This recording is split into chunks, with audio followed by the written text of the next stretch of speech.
કાયદો આ લોકો ભાજપ વાળાનો જ છે.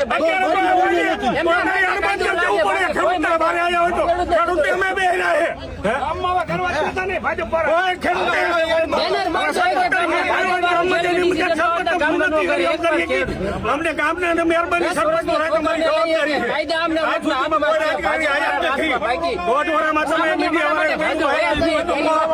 મીડિયા સવાલ પૂછી દોઢ વાર કોઈ દેખાડવું સાંભળા બધા પકડા ખોડાઈ ગયા.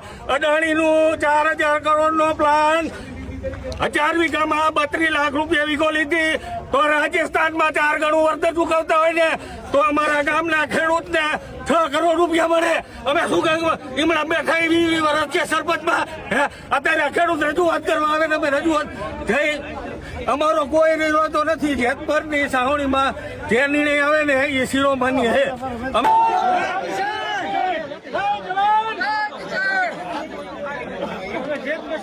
અમને અત્યારે ગામના સરપંચ તરીકે ગામને લઈને આજે પૂછો ને તમે સરપંચ શું કરી તમારા તરફથી આવે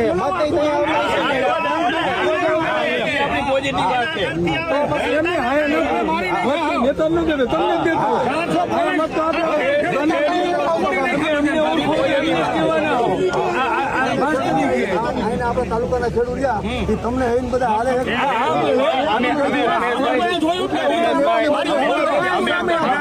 અંદર અમે 15-20 લોકો હતા. અમે બધા હતા. આપણો વિરોધ પક્ષના લોકો હતા. મોદી હતો. કામ પેલા ચેરમેન તરીકે પછી વાત ની શરૂઆત. ખેડૂત ભેગા હોય તો ખેડૂત તમને બેહરા. ખેડૂતે બેહરા. તમને જોઈને ખેડૂતે ચેરમેન તરીકે તમારી એટલી પહેલા જવાબદારી આવે. ખેડૂતે અમે કરી જ છીએ. તમે નોક્યું ને કોઈ કરી મુખ્યમંત્રી તમે નથી કીધું. મુખ્યમંત્રી દેવા મળ્યા. હું કાલ મળી કે આ રાઈન આવતી બોલા થાંભલા આવતા હોય ને એની દાદાગીરી નો હાલ એમ પેલા કીધું દાદાગીરી વાત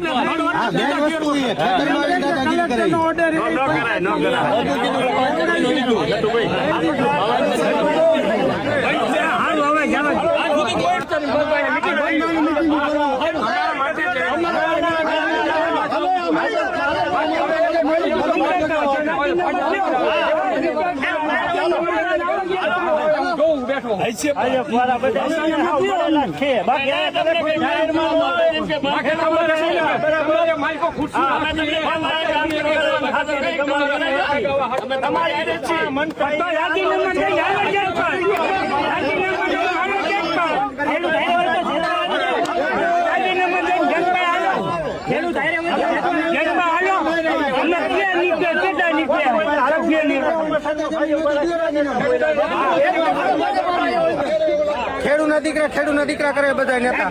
તો જો ખેડૂતના દીકરા હોય તો રાજીનામા દઈને આવે છે. હાર પહેરાવી અમે એને રોજ અને ધારાસભ્ય બનાવી એક ને બધા વિસ્તારમાં.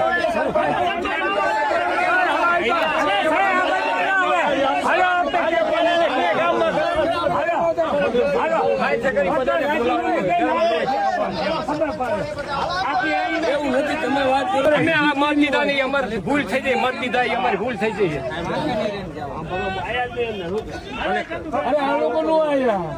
અંદર તો કોઈ નહીં આવે સાહેબ.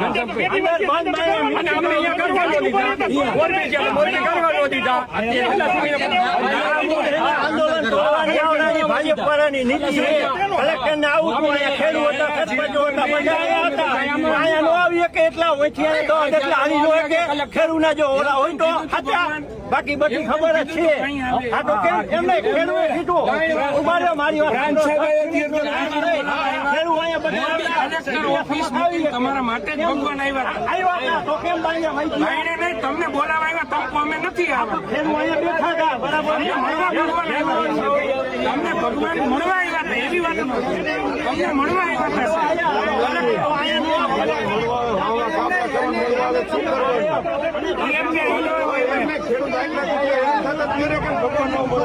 ભગવાનની વાત કરો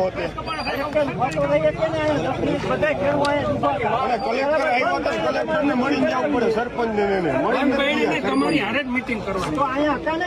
અહીંયા કરે તમારો પ્રસંગ ગમે કઈ વાંધો નહીં.